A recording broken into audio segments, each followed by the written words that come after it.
Tamika Simpson at Simpson's Farm at the top of the brook in Nelson. Also a sociologist. I have a PhD in sociology of work. I grew up on the farm, so I'm interested in the power dynamics and how people do or don't work together as groups. Our 100 years on the farm will be 2022, so my great-grandfather bought this property for his son, my grandfather, and Roy Malcolm Simpson, and then my father Barry Stewart Simpson farmed here, and now my generation with my brother Craig Simpson is the farmer here.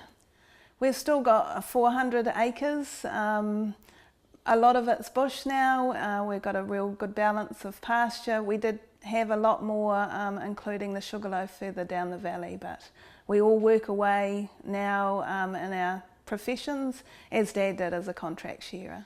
Yeah, we're dry stock, beef and sheep, mostly sheep. That's part of looking after this land that we're stewards on, and we're just gearing up to send our spring lambs away, probably go to the works this year rather than through the Breakwater sale yards because of the Bredifficum drop. So as a food producer, there hasn't been contamination, but if we do wild food harvest, as we always have here for nearly 100 years, then we'll certainly be getting livers tested. I'm choosing to continue to eat our wild pork and venison because that's who I am.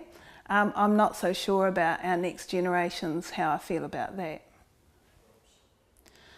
Well, as a neighbour, I'm really shocked. I went in all good faith. Our family participated really fully in the Resource Management Act hearing for the original consent, and to have the Brook Sanctuary Trust surrender most of those consent conditions that were carefully designed by a really experienced guy, the Commissioner Rob Reliefring, to protect us as neighbours, but the environment and the people of the town and the residents is absolutely shocking. So I think that our knowledge of this land has been totally dismissed, and really I can't get any questions answered, and I am not alone in that. There's a lot of people asking questions. We need more people asking questions, because how it's gone and how we're being treated is not good enough, and I don't mean morally. As a farmer, I mean productively. We're being really wasteful with our resources, and you know what? We're just not that wealthy that we can piss stuff away. Nelson's oldest public water supply, the A-grade waters of the Brook River, the waterwork designation was removed. I objected to that.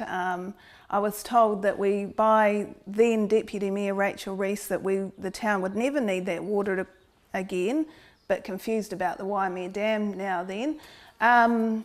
And that the designation should come off, because really a council, to be all tidy, likes to have the designation that fits the use of that area, and we're not using that water. Well, why aren't we using that water?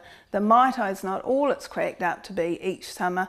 This could be a secondary supply, so how could you possibly drop rat poison into the headwaters? And then how could you possibly let the conditions for the consent that were aimed to protect that water be surrendered?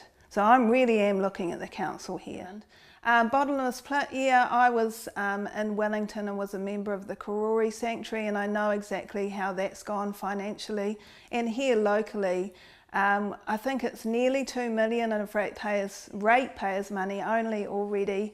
250,000 this year, 250,000 next year, and always 150,000 of ratepayers' money, and that is just the tip of it, because I see Nelmac up there all the time.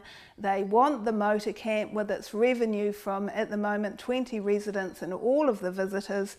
It's a land grab. They want the resources, the space and the income streams and our rates.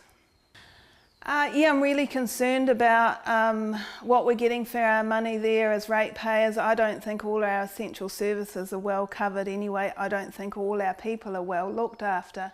I think there's so much going on. I think that it really is a big issue, and we're always willing to speak directly with people and help them understand where they want to understand.